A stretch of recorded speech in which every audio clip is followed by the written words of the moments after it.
तो मैं क्या बोलूं आप लोगों से? तेरा प्रश्न, आपका प्रश्न। ध्यान में सततता रहे।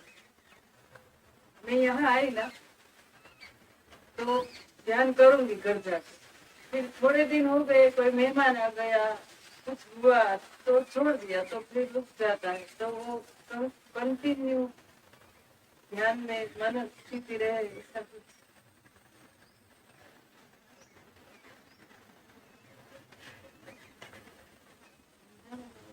देखो,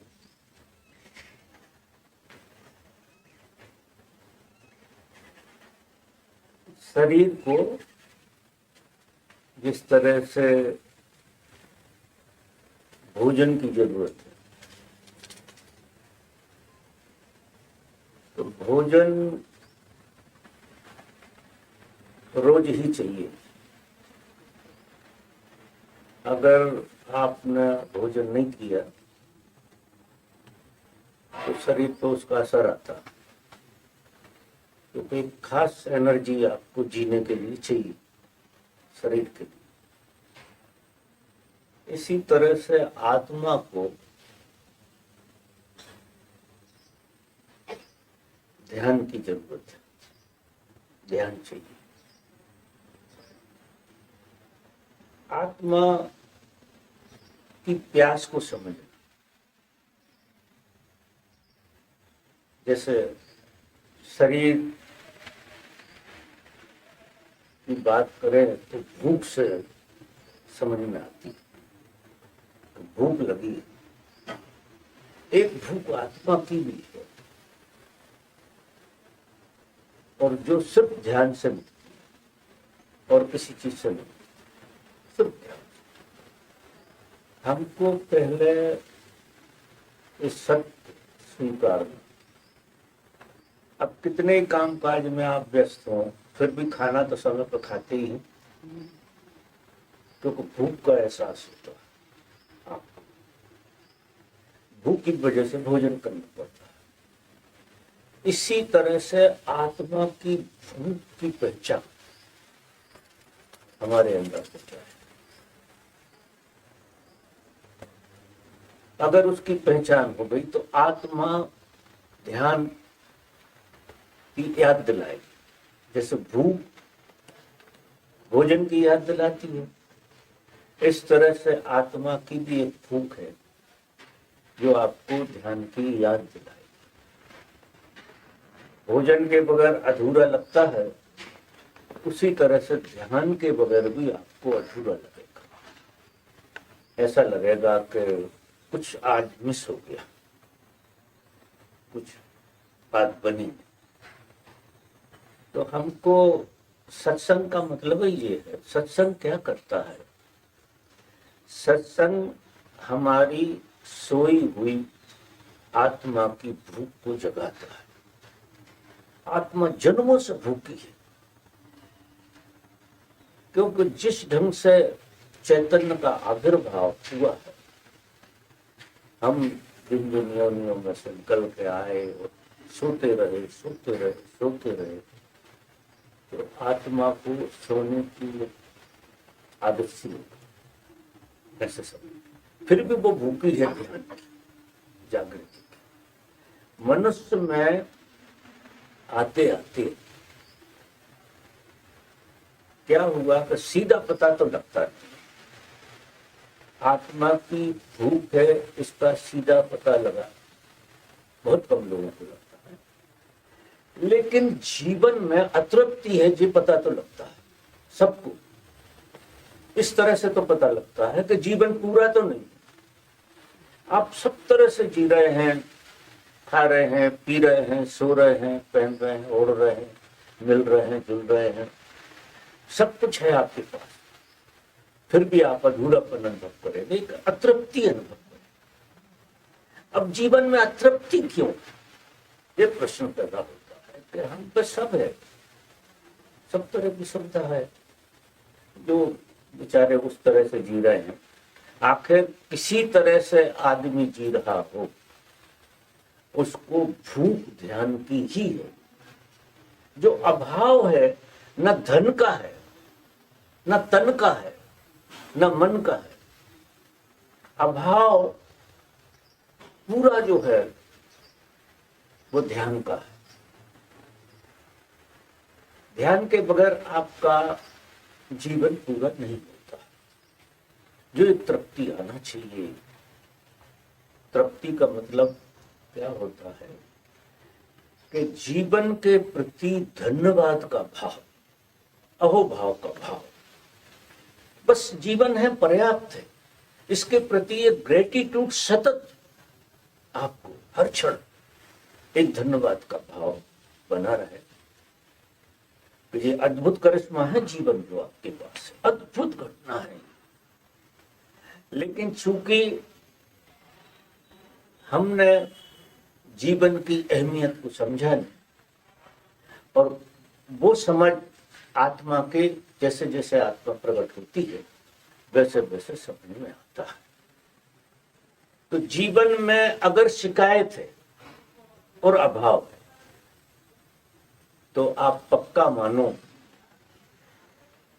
कि आप जहां खड़े हैं और जो भी आप कर रहे हैं उसमें आपको परिवर्तन लाने की जरूरत है। तो काम काज तो सबको करना है, घर गृहस्थी सबकी होती है। जैसा ओशो कहते हैं कि भाग के कोई सन्यासी हो जाए, ऐसी मेरी सलाह नहीं।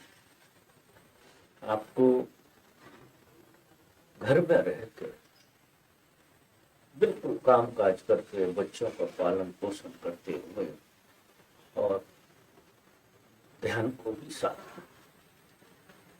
उदाहरण वो देते हैं, जस पनिहार धरे श्रृगार,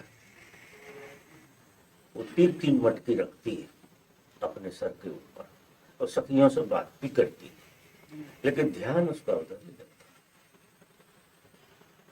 माँ अपने बच्चे का ध्यान नहीं छोड़ती, उसे ध्यान बने ही रहता है। वो बच्चा कितनी दूर हो लेकिन उसके कान लगे रहते हैं, ध्यान लगे। इस तरह से हमारे अंदर ध्यान की धारा बनना चाहिए। ध्यान की एक धारा बन जाती है करते करते। तो पहले तो आप जिस समझें कि आपको सच में ध्यान की जरूरत है, और हमारे हिसाब से तो सबको जरूरत है, क्योंकि जीवन में दुख है, तृप्ति नहीं। दुख मत कहो, तृप्ति कहो। और जीवन की अतृप्ति हम भर नहीं सकते हैं। सारी जिंदगी हम कुछ भी करते रहे तो भी वो भरी नहीं होती है। वो जब ध्यान बनता है, ध्यान की एक धारा बनती है जीवन, एक लय। जब ध्यान की धारा आपकी बनती है तो सारी प्रकृति के साथ आप एक लयबद्धता में जीते, और वहां प्रेम का आविर्भाव होता है। आपके भीतर सब तरफ प्रेम का आविर्भाव होने लगा। आपकी आंख पूरी कुछ और देखती है। हम जो दुनिया को देख रहे हैं, कि दुनिया ऐसी नहीं, ऐसी बिल्कुल नहीं जैसी दिखाई दे रही। दुनिया बड़ी मजेदार है। ऐसे हम लोगों को देख रहे हैं, ऐसे लोग नहीं। ये तो हमारी मान्यता है जो हम देखते हैं। मान्यता, आंख से नहीं देखते हम। किसी भी चीज को हम देखते हैं तो मान्यता से देखते हैं, आंख से नहीं देखते, क्योंकि आंख तो खुलते खुलते खुलती है। और जब आंख खुलती है, उस आंख से जब संसार को देखा जाता है, जिया जाता है, तो अद्भुत तृप्ति आपके जीवन में आती है। आप बहुत तृप्त हो जाते। एक फूल को देख के आप मंत्र मुग्ध हो जाएंगे, क्योंकि उस फूल के माध्यम से भी आपको परमात्मा की झलक दिखाई देगी। एक जगत का जो विस्तार है, आप आश्चर्य करेंगे। ये परमात्मा का सगुण रूप है। उसने जो प्रकृति की रचना की है पूरी, नहीं इसकी रचना करने की जरूरत क्या थी? इसकी रचना की है कि उसके सगुण रूप की प्रतीति आपको प्रकृति के माध्यम से आती है, निर्गुण रूप की प्रतीति आपको आपके भीतर आती है, निर्गुण, और सगुण रूप की प्रकृति जो आपकी प्रतीति है वो आपको आती है प्रकृति के माध्यम से। अब प्रकृति रोज खड़ी है, लेकिन लोगों का कहना रहता है तो पेड़ है, इसमें क्या है, पेड़ ही तो दिखाई दे रहा, या कोई भी चीज हम उसकी व्याख्या से और उसकी मान्यता से बंधे हुए हैं। विचार की एक धारा चल जाती है, पर्दा लग जाता है, कोई चीज दिखती है तुरंत आप व्याख्या कर लेते हो, पर्दा लग जाता है। तो ध्यान की धारा जब आपके अंदर बनेगी तो आपकी पांचों इंद्रियों के गुणधर्म बदलेंगे। ये पांचों इंद्रियां आपकी अतीन्द्रिय से जुड़ जाएंगी, आपकी अतीन्द्रियों से जुड़ जाएंगी, और अतीन्द्रिय से जब इंद्रिय जुड़ती है तो ये परमात्मा का झरोखा हो जाती है। जैसे परमात्मा ने खिड़की खोल दी हो, अब ये इंद्रियां, इन्हीं इंद्रियों से उपद्रव भी हो रहा सारा का सारा, और यही इंद्रियां जब अतीन्द्रिय से जुड़ जाती हैं तो परमात्मा का झरोखा हो जाता है।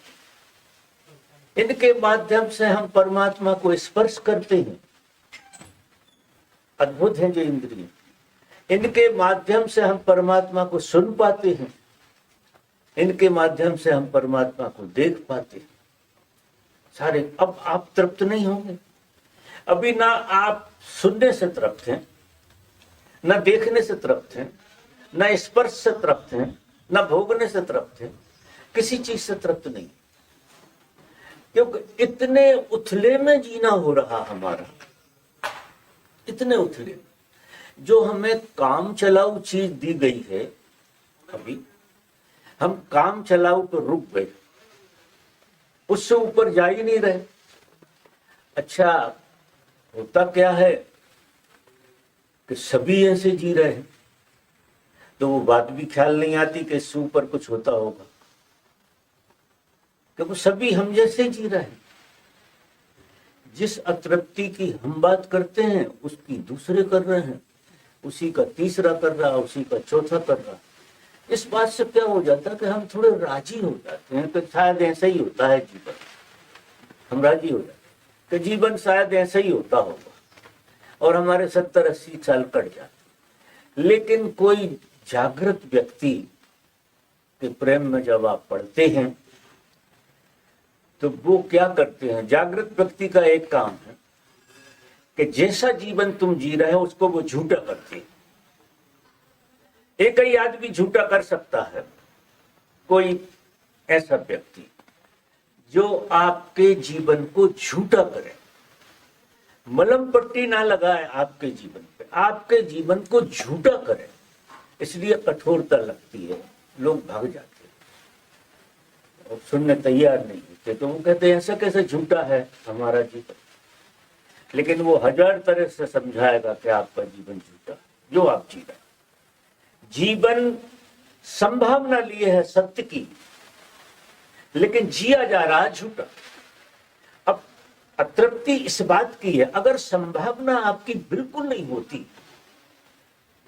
तो आपको अतृप्ति नहीं आती, क्योंकि सारे पशु पक्षियों में संभावना नहीं है, तो वो बड़े संतुष्ट हैं। सुअर संतुष्ट है, कुत्ता संतुष्ट है, क्योंकि वहां संभावना नहीं, तो वहां पीड़ा नहीं, मानसिक पीड़ा बिल्कुल नहीं है। वहां शारीरिक होती है अकेले पशुओं में, मानसिक पीड़ा बिल्कुल नहीं होती। मनुष्य के साथ ये चीज जुड़ गई तो उसको मानसिक पीड़ा है। मानसिक पीड़ा का कारण है कि वो इतना बोध लेके पैदा हुआ है। जब मनुष्य में चेतना ने छलांग लगाई, उस छलांग के साथ ही एक बोध हमारे साथ आया, एक अच्छे बुरे की पहचान आई, एक हल्की सी जागृति हमारे अंदर आई। तो वो एक संभावना, वो हम संभावना लेके पैदा हुए। मनुष्य जब हुए तो वो एक संभावना लेकर पैदा। सत्संग और अभ्यास से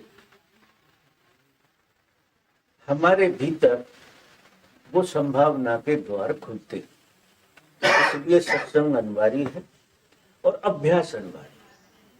अकेले सत्संग करने से भी आदमी सो जाएगा, अकेला अभ्यास करने से भी आदमी सो जाएगा। ये दो पंख काम करते हैं, सत्संग और अभ्यास। अभ्यास करो यानी जो आप ध्यान करते हैं, जो क्रिया करते हैं, वो अभ्यास कहलाता है। और सत्संग जो संतों की वाणी सुनते हैं, वो सत्संग। ये दो चीजों तक आप पहुंच गए तो आपका आधा काम पूरा हो गया, क्योंकि आप यात्रा पे हैं, ऐसे मानिए। अब इसमें अगर आप, जैसा संत कहते हैं कि आपका जीवन जैसे आप जी रहे हैं ऐसा झूठा है, तो अगर ये जीवन झूठा है तो फिर सच क्या? एक प्रश्न पैदा होगा। अभी आपको जो लग ही नहीं रहा कि आपका जीवन झूठा है, तो वो प्रश्न कहां से पैदा होगा? तो सच क्या? सच का पता तो झूठ की वजह से लगता है। अगर हम झूठे हैं तो हमारी सच की खोज शुरू हो जाएगी, और अगर हम झूठे नहीं हैं, राजी हैं अपने से, तो फिर सत्य की खोज असंभव है, हो ही नहीं सकती, क्योंकि आप अभी राजी हैं। और ये अनंत यात्रा है, इसमें कोई एक जन्म का खेल नहीं है जी, अनंत यात्रा है। तो हमको ऐसा लगता है कि शायद अगले जन्म में बात हो जाएगी, इस जन्म में तो ऐसे ही चलेगा सब। लेकिन मेरा ऐसा मानना है कि कोई भी जन्म में संभावना लेके आप पैदा हुए। मनुष्य की योनि में जब जीव ने छलांग लगाई तो ये बात बिल्कुल तय हो गई कि वो सत्य की बिल्कुल प्रतीति कर सकता है, सत्य को जी सकता है, जिस संभावना लेके आप पैदा। इसी की आप पीड़ा भोग रहे हैं। पीड़ा संसार में किसी कार्य कारण से नहीं। मैं आपसे निवेदन करूं, जो आप मानते हैं कि इस वजह से पीड़ा है, उस वजह से पीड़ा है, पड़ोसी से पीड़ा है, पति से पीड़ा है, ये फालतू की बात है, ये सब फालतू की बात है। हमारे अंदर अगर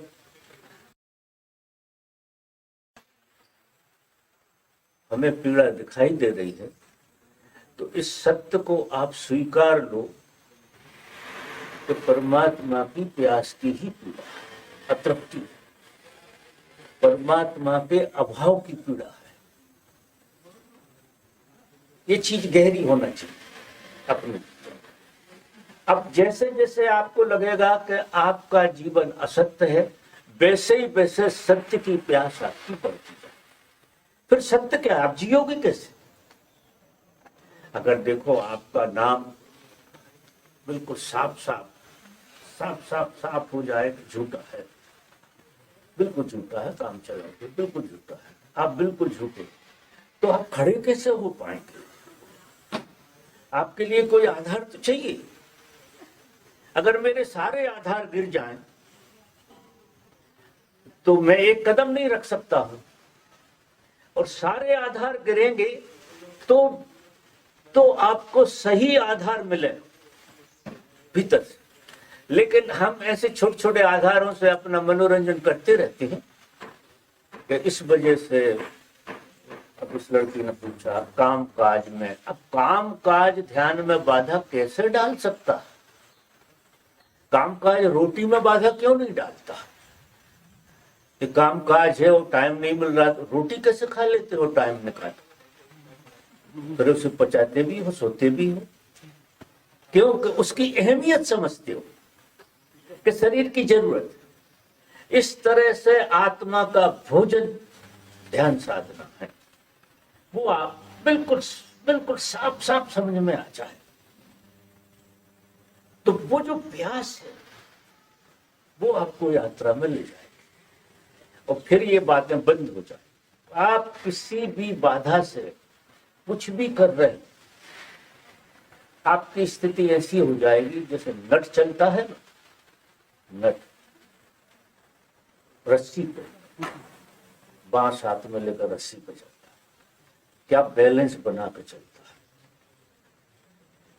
इतना बढ़िया बैलेंस बन जाता है कि वो एक ऐसा हो जाता बिल्कुल एक करंट में खड़ा है। वो शरीर नहीं रहता, वो शरीर का बोध चला जाता है उसका। आप आश्चर्य करेंगे, वो एक करंट को जीता है। कभी ऐसे खतरे के काम करके देखना, शरीर का बोध तो किनारे लग जाए, एक करंट पकड़ेगा आपके लिए और वो करंट जो है ना वो आपको जिलाता है। कभी कभार देवयोग से ऐसी क्षण आपको आ जाती। तो संसार के काम ये हमें अपनी तरफ खींचे, एक पहलू, परमात्मा हमें दूसरी तरफ खींचे और हम बीच में। जरा अंदाज लगाओ आपकी जागृति का, इस तरफ गिरोगे और इस तरफ भी गिरोगे, दोनों तरफ गिरने का। तो फिर बीच में खड़े होने का कितना मजा है। आप शरीर नहीं रहेंगे, मन नहीं रहेंगे, भाव नहीं रहेंगे, आप एक ऊर्जा हो जाएंगे। क्योंकि उधर अगर नट खड़ा हुआ है, उसे विचार आ गए और स्वप्न आ गया तो गिर जाएगा। अगर कोई विचार आ जाए उसे या नींद आ जाए उसे तो वो गिरे।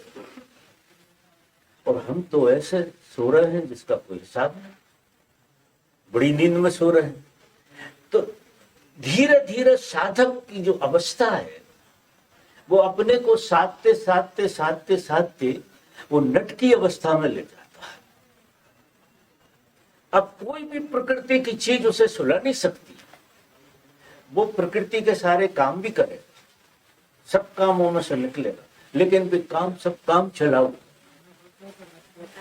इस जगत में एक बात बहुत पक्की है, बहुत पक्की, कि कुछ भी ऐसा नहीं है जिसका मूल लगाया जा सके, अमूल मूल लगाया जा सके, ऐसी कोई चीज नहीं। कोई भी अपने जीवन को उठा के देखे तो जिसका कोई मूल्य ना हो ऐसी चीज आपके पास होना चाहिए, जिसका कोई मूल्य है ही नहीं। और आपके पास जो है उसका मूल्य तो कोई भी लगा देगा, क्योंकि तुमसे ज्यादा उसके पास। तुम अगर सुंदर हो, कोई ज्यादा सुंदर है, तुम पैसे वाले हो तो कोई ज्यादा पैसा वाला, तो मूल्य तो लग गया। लेकिन आपके पास जो है ऐसी चीज होना चाहिए जिसका मूल्य कोई लगा ही ना सके, और वही परमात्मा, जिसका कोई मूल्य ना लगाया जा सके। अब ऐसी चीज आपके पास आ जाए जिसका कोई मूल्य ही नहीं लगा सके, तो आप दुखी सुखी होंगे क्या? आपके अंदर दुख आ सकता। हमारे जीवन में दुख का कारण ये है कि हम जिस चीज को मूल्यवान समझते हैं, दूसरा उसका मूल्य लगा देता है कि क्या चीज है तुम्हारे पास। समझ रहे मेरी बात? तो अगर उस चीज का मूल्य लग गया तो वो ऐसी तो नहीं है कि बड़ी मूल्यवान रही हो जिसका मूल्य ही ना लगाया जा सके। तो एक ही चीज है जो है आपकी आत्मा, जिसका कोई मूल्य नहीं लगा सकता। अद्भुत अद्भुत चीज है आपके पास, अद्भुत वो आत्मा जिसका कोई मूल्य नहीं लगता है। जे सत्संग से बात समझ में थोड़ी थोड़ी जैसी आई, तो फिर क्या है ऐसी अमूल्य चीज हम इसकी खोज में पड़ जाए। अभी हम उन चीजों की खोज में जिनका मूल्य लग जाता है, जिसकी दौड़ में सब है, और उससे हम दुखी सुखी होते हैं। क्योंकि कई बार हम जीतते हैं, कई बार हम हारते हैं, कई बार कोई हमें हरा देता है, हमारी लकीर के आगे बड़ी लकीर खड़ी कर देता और हम छोटे हो जाते हैं, तो दुखी हो जाते हैं। कभी हम बड़ी लकीर कहीं खड़ी कर देते हैं तो हम बड़े सुखी हो जाते हैं, तो हमने लंका जीत ली। और ज्यादा देर टिकती नहीं है। इस जगत में कोई चीज टिकने वाली है ही नहीं, ऐसे मान। क्योंकि सब चीजों का मूल्य लग जाता है यहाँ, ऐसी स्थिति। तो अब अगर आपकी जिंदगी में इस तरह से जीवन चले तो आप सिवा दुख के आपको क्षणिक सुख आएंगे, क्षणिक सुख तो ऐसे आएंगे जैसे बस आए गए। और दुख जो है, क्योंकि जिस चीज को तुम ढूंढ रहे हो उसको सूरज ने ढूंढ रहा है, उसी को होड़ मची हुई है। और 100 में से कम 50 तो आपको परास्त कर ही देते हैं। तो अब कैसे सुखी रह सकते हो? इस दुनिया रहना बड़ा मुश्किल। और सत्य ऐसी चीज है जिसे तुम ढूंढ रहे हो और जिसे कोई और भी ढूंढ रहा है, तो उससे आपको फर्क नहीं पड़ेगा, क्योंकि वो ऐसी असीम चीज है, असीम, कि लाखों लोग ढूंढते रहे तो भी कोई फर्क नहीं पड़ेगा। करोड़ों लोग ढूंढते रहे और करोड़ों लोगों को प्राप्त हो जाए तो भी आपको खुशी होगी, आपको आनंद होगा, क्योंकि आप दुखी नहीं हो। करोड़ों लोग ढूंढे तो और अच्छी बात। जैसे धर्म की यात्रा में जब आप जाते हैं, आपको कोई साथी मिल जाता है तो आपको अच्छा लगता है कि भाई इस यात्रा में ये, तो थोड़ी मित्रता सज जाती है। व्यापार की यात्रा में जाओ और साथी मिलेगा तो आपको संदेह होगा कि ऐसा ना हो जाए आगे चलकर कुछ गड़बड़ हो जाए, तो उस साथी से आप थोड़े अलर्ट रहेंगे। धर्म की यात्रा में क्या छुड़ा लेगा आपसे? आप अंदाजा लगाओ, धर्म की यात्रा में कोई साथी आ गया तो मित्रता रहेगी, वो क्या छुड़ा लेगा आपसे? क्योंकि आप भी जान रहे हो कि वहां छुड़ाने जैसा कुछ है नहीं, कोई छुड़ा नहीं सकता है, कोई उपाय नहीं। इसलिए सत्संगियों में प्रेम जन्म जाता है, क्योंकि सत्संगियों में उस तरह की बात नहीं होती कि जो हम ढूंढ रहे हैं वो तुम छुड़ा ले जाओ। ऐसा कभी होता नहीं। तुम्हें समाधि लगी है तो तुम्हारी समाधि को कोई छुड़ा नहीं सकता। तुम्हें ध्यान घटा है तो तुम्हारा ध्यान, और जिसको ध्यान घटा है वो उसका ध्यान है। इसमें तुम्हें दूसरे से भयभीत होने की जरूरत नहीं है, होती नहीं। तो आनंद बना रहता है, मस्ती बनी रहती है।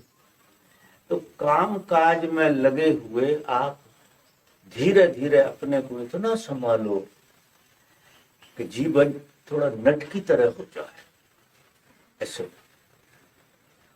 और जो सुस्त जीवन जो है ना, ये सुस्त जीवन, सच में जो जीवन है, जुमाई आ रही हैं, गिर गिर पड़े हो रहे हैं, पता नहीं कौन कौन सी बातें सोचते रहते बिना मतलब की, रात में करवट बदलते रहते। अब तो लोगों को थक जाना चाहिए इस जीवन से, ये थकाऊ उबाऊ जीवन है। तो जो प्रक्रियाएं हमें हमारे मार्गदर्शकों ने दी हैं, हम उनको बहुत गहराई से करें, क्योंकि आई तो कई जागृत पुरुषों से है सारी विधियां। करने वालों का दोष है, विधियां देने वालों का नहीं। करने वालों ने उनको समग्रता से नहीं किया। समग्रता से अगर आप उनको जिएंगे तो परिणाम बहुत अच्छे आते हैं, जागृति आती है और इस तरह के प्रश्न खत्म हो जाते।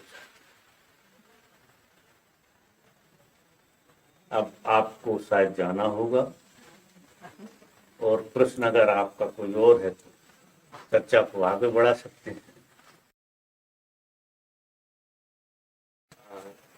सर, अलग अलग मनुष्य में जैसे अलग अलग थोड़ा मुझे कम सुनाई देता है जी सर, जैसे अलग अलग मनुष्य सर, अलग अलग इमोशंस अलग अलग मनुष्य में रहते हैं। जैसे हेट्रेड है, एंगर है, फियर है, सस्पिशन है, वैनिटी है, सबकी मात्रा अलग अलग मनुष्य में अलग अलग रहती है। तो सर, मैंने अलग अलग जगह से मेरी समझ के हिसाब से थोड़ा ऐसा समझा है, वो मैं आपसे ये जानना चाहता हूँ सही है या गलत है। मैंने ये समझा है कि वो जो भी आपके अंदर है, जैसे अगर एंगर ज्यादा है या फियर ज्यादा है, तो your vices are your virtues, वो आपको साधना में आगे बढ़ने के लिए आपको दिया गया है, वो आपको काम में लेना है।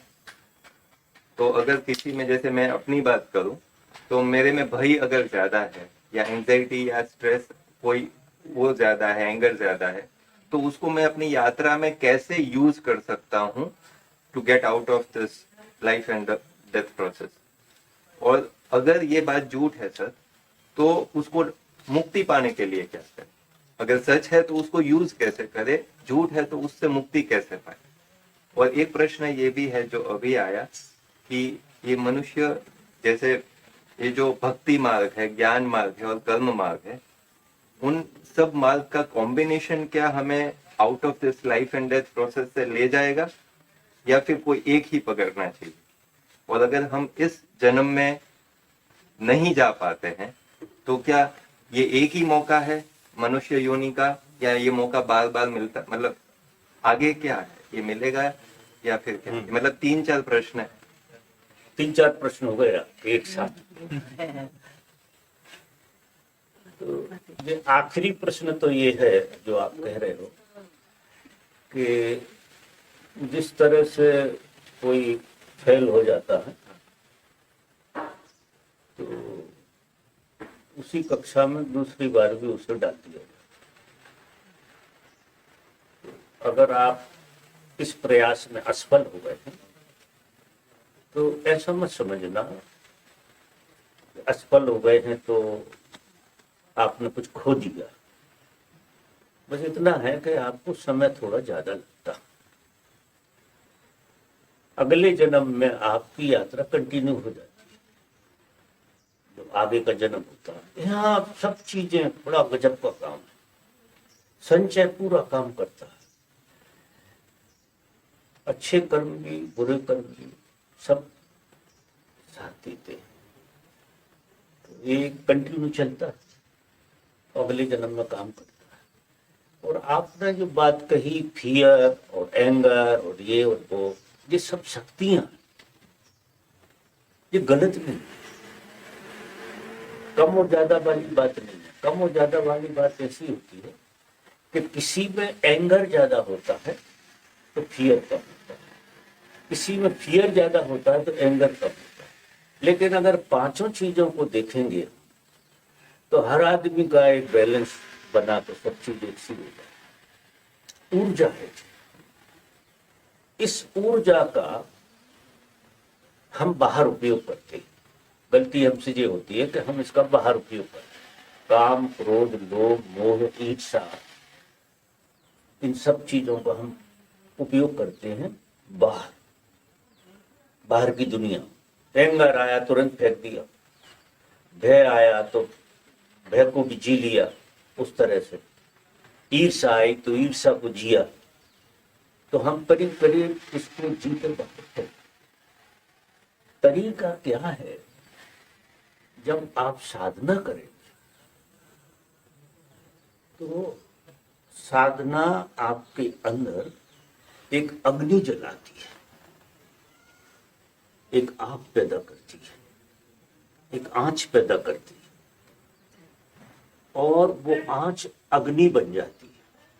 फिर उस अग्नि के उसको हवन कुंड बना लेते हैं और क्रोध को भी उसी में डाल देते हैं। तो क्रोध हमारे लिए ईंधन का काम करता है, हमारी अग्नि को और बढ़ाता है, ध्यान की अग्नि, प्रकाश बढ़ता है। अब क्रोध अंधेरा है, लेकिन उस अग्नि में डले, जैसे लकड़ी है सूखी, अग्नि में डलेगी तो क्या हो जाएगी? अग्नि में कन्वर्ट हो जाएगी। गीली लकड़ी भी अगर बड़ी देर तक पड़ी रहे तो धुआं देगी थोड़ा, लेकिन वो भी जलकर खाक हो जाएगी। क्रोध भी आप ले करें अपने, ये कला आती है। जब साधक साधना में बहुत गहरा उतरता है तब ये कला आती है कि वो अपनी सारी ऊर्जाओं का उपयोग कर लेता है। क्रोध की ऊर्जा भी आप में लय हो जाएगी, काम की भी आप में लय हो जाएगी, ईर्ष्या की भी, भय की भी। जब आप अपनी ऊर्जा को ही जीने लगते हैं और भट्टी का काम शुरू हो जाता आपका, तब आप बहुत विराटता अनुभव करते हैं। फिर धीरे धीरे क्या होता है कि आपकी समस्त ऊर्जा कन्वर्ट हो गई तो आप लोगों पर काम करते हैं, फिर लोगों की ईर्ष्या भी आप जला देते हैं, लोगों के क्रोध को भी आप, लोगों की नकारात्मक शक्तियों को आप अपने अंदर हवन कुंड में डालते हैं और उनको अग्नि में कन्वर्ट कर देते हैं और वो प्रेम बन के बाहर फेंकती। ये बड़ा रहस्यमय खेल है कि ये सारी चीजें अग्नि बनकर जल जाती हैं और प्रकाश बनकर बाहर पड़ती।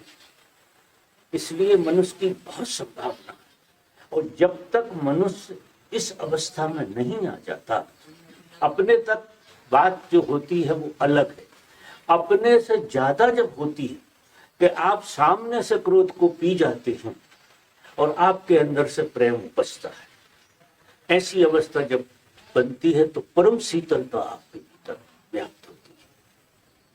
तो ये शक्तियों से लड़ना नहीं और न किसी की शक्ति की निंदा स्तुति करनी। कौन कामी है, कौन क्रोधी है, कौन लोभी है, ये सब ऊर्जाएं हैं, बस उनका सदुपयोग नहीं हो रहा, इससे ज्यादा नहीं। तो इस तरह की बातचीत का कोई मतलब नहीं। ध्यान की ऊर्जा जगेगी तो उसमें अग्नि पैदा होगी, अग्नि पैदा होगी तो आपकी जितनी जो ऊर्जाएं हैं उसमें हवन कुंड में गिर जाए और वो हवन कुंड में जाके कन्वर्ट होकर प्रेम में बाहर आए। क्योंकि प्रेम पैदा किया जाता, ऐसे प्रेम जैसी प्रेम की बात करते हैं लोग, ये सच में प्रेम नहीं है। प्रेम है प्रकाश, मीठा प्रकाश, अद्भुत, जो किसी को छूता है तो सामने वाले को मजा आ जाता है। प्रेम कोई ऐसी चीज है। तो पहले आप अपनी सारी ऊर्जा को कन्वर्ट करेंगे और फिर आप दूसरों की ऊर्जा को भी कन्वर्ट करेंगे तो उनके अंदर प्यास जगेगी, उनके अंदर प्यास जगेगी ऐसे सत्य को जानने की। इसलिए सत्संग का मैं कहता हूं बहुत बड़ा मूल्य होता है। सत्संग जो है आपको बहुत बहुत दूर तक रास्ते पर ला देता है। और तीसरा प्रश्न क्या कहा था? लंबे लंबे प्रश्न थे। भक्ति मार्ग, ज्ञान मार्ग और कर्म मार्ग, इन तीनों का कॉम्बिनेशन यूज किया जा सकता है या कोई एक ही पकड़ना चाहिए? ये तीनों बहुत गहरे में देखो तो एक ही, ये तीन अलग अलग नहीं है। शुरू में यात्रा में ये तीन अलग अलग दिखाई देते हैं, लेकिन अंत में जाकर ये सब एक हो जाते। चाहे कर्म मार्ग से जाएं आप, चाहे ध्यान मार्ग से जाएं, चाहे भक्ति मार्ग से जाएं, तीनों टाइप होते हैं लोगों के। कोई रजोगुणी होता है, कोई तमोगुणी होता है, कोई सतोगुणी होता है। तो सतोगुणी सतोगुण से जाएगा, रजोगुणी रजोगुण से जाएगा, तमोगुणी तमोगुण से जाएगा। तो वो तीनों गुणों के हिसाब से ये तीनों धाराएं बहती हैं। एक ज्ञान मार्ग है, एक भक्ति मार्ग है और एक कर्म मार्ग है। लेकिन ये तीनों पहुंचाती हैं, एक ही जगह पर पहुंचाती। तो इन तीनों में समन्वय भी पैदा हो सकता है और अकेले अकेले यात्रा भी हो सकती है। आप कर्म मार्गी हैं तो अकेला कर्म ले जाएगा आपको, भक्ति मार्ग के हैं तो भक्ति अकेली ले जाएगी आपको, ज्ञान मार्ग के हैं तो ज्ञान अकेला ले जाएगा आपको। और पहुंचने के बाद तीनों एक ही हो जाते, कोई फर्क नहीं रहता। तो प्रायोरिटी पे आप देख लो, आपका कर्म मार्ग है, भक्ति मार्ग है या वो है, तो उसकी चिंता मत करो कि कौन किस मार्ग से जा रहा है। फिर जो तुम्हें भाया उस मार्ग से ही यात्रा करो। ख्याल में आई बात? ठीक है, अब मैं आपसे विदा लेता हूँ क्योंकि आपको जाना भी है। हरिओम। हरि, बस मैं यहीं से नमस्कार कर लेता हूँ सबके लिए एक साथ। हाँ, इस गुड़िया को तो आशीर्वाद देने हैं।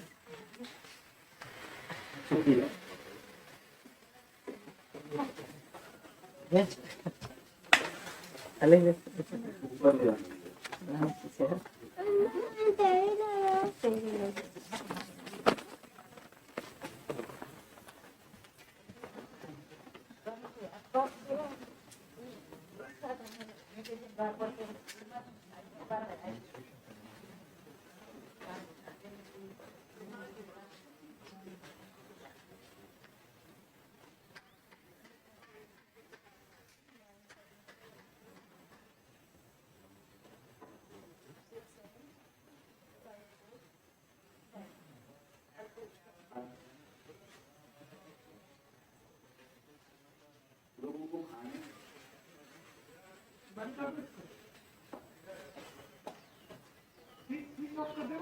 कई रोज